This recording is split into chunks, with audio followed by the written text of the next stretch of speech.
In my day-to-day business, we hear a lot about staging, interior design, architecture, and furniture design.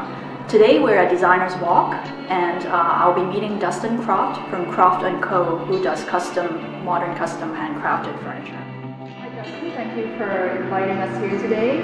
And we are here to learn about your business, and we know that furniture design made in Toronto is very rare. Can you start with telling us a little bit background about yourself? Sure. In terms of my design background, I've been a student of design very informally my whole life, but I don't have much formal training in terms of design. My background was in business. I had a different business that I operated for 11 years, and I decided one day to sell my company, my first company, to pursue a career in furniture. Yeah. I just had a burning passion and desire to design furniture and make furniture and work with my hands, and that sort of led to where we are today. Yeah, it's very different. Yes, not exactly a conventional path to where we are, but it's honest, and it's something that I really just felt I had to pursue. In terms of the design process of your furniture pieces, you make dining tables, sideboards, and also anything to do with wood, pretty much. Right. How do you make your pieces beautiful and unique compared to what is out there? It's very difficult to do that. Unique is very difficult because obviously any designer is out there. When you do research, you're looking back, 40, 50, 60 years at some of the work that you've admired in the past, and one of the hardest things to do is to not imitate what you've seen. You see things that you really admire, and even you can do this subconsciously. It inspires you, Right, and I found myself in the past, we've designed pieces that I've just thrown out because I realized after they were made that although I enjoyed them, that they weren't mine. So there's a lot of trial and error in terms of really trying to be unique and really trying to be original, because I think that's really what it's all about. The furniture here is an expression of me as a designer, and so in order for me to be sincere and honest and genuine with this process, I need to feel like the design elements of each of these pieces are, have come out of me. Of course, they're still influenced by what I've seen, but they feel original and unique to me. Right. It's a slow design.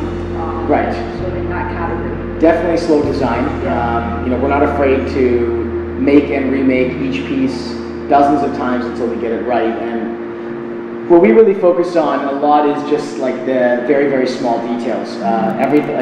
When you look at the reveal of where an apron hits a leg on our dining table of ours, that reveal is so carefully considered. It's played around with by a 1/16 of an inch forward or backwards until you get the right spacing, the right shadowing. Those are the things that we really focus on. It's not coming up with ornate, superfluous designs that wow people with all different types of materials. It's sticking to the basics, staying honest with the furniture, but then just focusing like crazy on the details. I'm glad you touched on reveal, because on an architecture level, a lot of people don't understand the cost of paint to detail reveal, how important that is in terms of transitional materials, right? And how you read the object or the surface when the light hits that surface. Right, exactly. Changes it. It adds different dimensions to the piece. It makes it much more three-dimensional, and it may just be one of those things that you don't consciously observe or appreciate, but the thing about design that I love is that there's a subconscious relationship as well, that you can appreciate something not fully knowing why you appreciate it. But that's sort of what we focus on. In my business, people talk a lot about interior design and staging and all that. And how do you find furniture changes the space? Like when people source a table, right? Why would they choose a table designed by Kroft over something that is out there? Well, I think, fill the space. right, I think that, it doesn't have to, I don't think that there's us as a manufacturer or as a brand fits into any space per se. I think it's more about how the furniture interacts with the environment that it's in. Remarkably, what I find is that certain designs don't always translate to certain materials, for example. I mean, some of the tables that we have here, we've tried them in different species of wood. Right. It doesn't look right. It's the exact same design, but just changing the coloring and the texture of the material takes away from the design. So I think when you're choosing furniture for a space, it's less about who you want to buy from and more about what feels right in the space that it's going into. Right. Yeah, it does. Like, it depends on the context of where that table is placed. Right. And the environment. Right. And if you want quality, then you have to seek out, you know, makers that are focusing on traditional furniture making methods and handmade quality. But there are a lot of options out there. It's just sort of finding what speaks to you and what really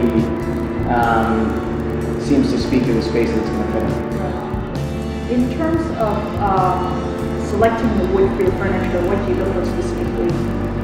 Well, we order lumber. We get rough boards, so you can't even see really what is underneath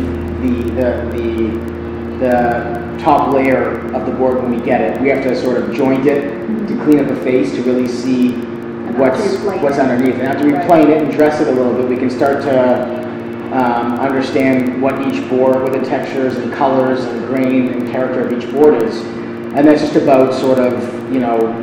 And every layer is different, like. For sure, you can uncover certain, you know, different textures, different colors from the same tree. Yeah. So it's just about sort of gathering enough boards that you can clean up to see what they look like, and then finding the best group of boards that go together, and then organizing them in a way that makes sense visually. And once you cut the wood, how long do you need to rest before you can work on it? So usually when we get lumber into the shop, we'll let it acclimate to the shop humidity and temperature for 2 or 3 weeks, and then once we start working with it, we'll generally let it sit for a few days. We'll sticker it, which just means milling up and dressing each board, and then piling them on top of each other with spacers in between each board to allow the airflow to get through. Okay. And then, because sometimes wood can go a little bit crazy after it's been dressed.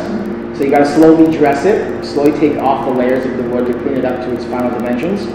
And the longer that you sort of wait for that, the longer you take, the more reliable the board will be once it's ready to be joined and become part of a piece of furniture.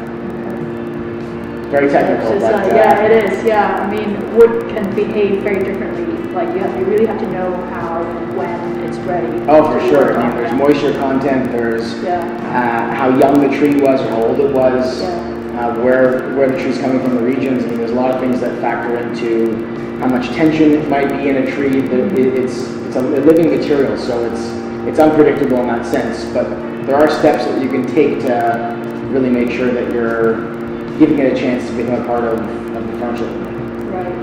And so, is there a particular designer that inspires you the most? I don't know if there is. I mean, there's a lot of them. I'm sure, yeah, there are quite a few. There's a lot of them. I mean, I don't even know where to begin. There's so many of them, to be honest. And that's not me trying to avoid the question. Yeah. I just have admiration for dozens of different designers over the past century that have influenced me and that have created work that I find to be inspiring. And what drew me to your furniture?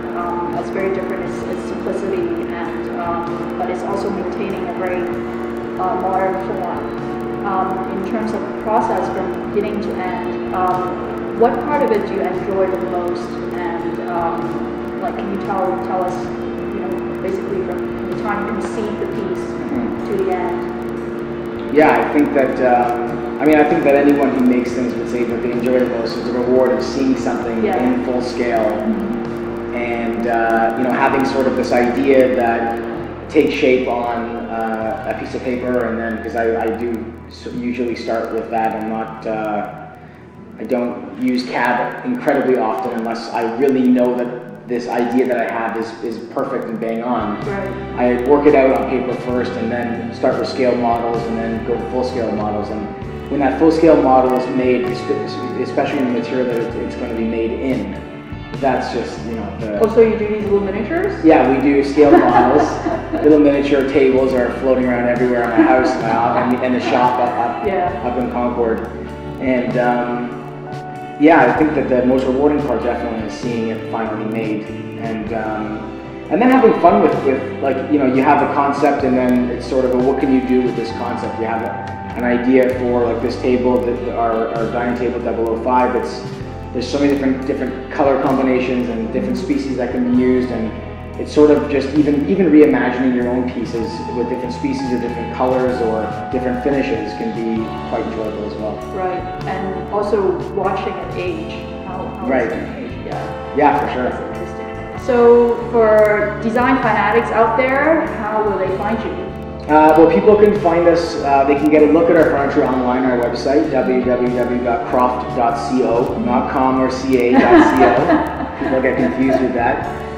But now we just opened up our flagship showroom here at Designers Walk, and people can make appointments to come in to take a look at the furniture. And I think the experience here of coming in is not necessarily about shopping, it's more about education. Right. There's just I have a desire to talk about furniture and educate people on the buying process and the furniture making process, so they really know what they're getting when they're buying from us or buying from someone else. But we're just happy to have discussions and show people what we've done, and you know, we look forward to using this space as well as sort of an opportunity to experiment with different products, bring them in and get feedback, and we're really happy to have this space now. Well, we're excited to see what else will be coming in, your new pieces. So the information is on the screen, and you know where to find us and connect with us on social media. Thanks for joining us.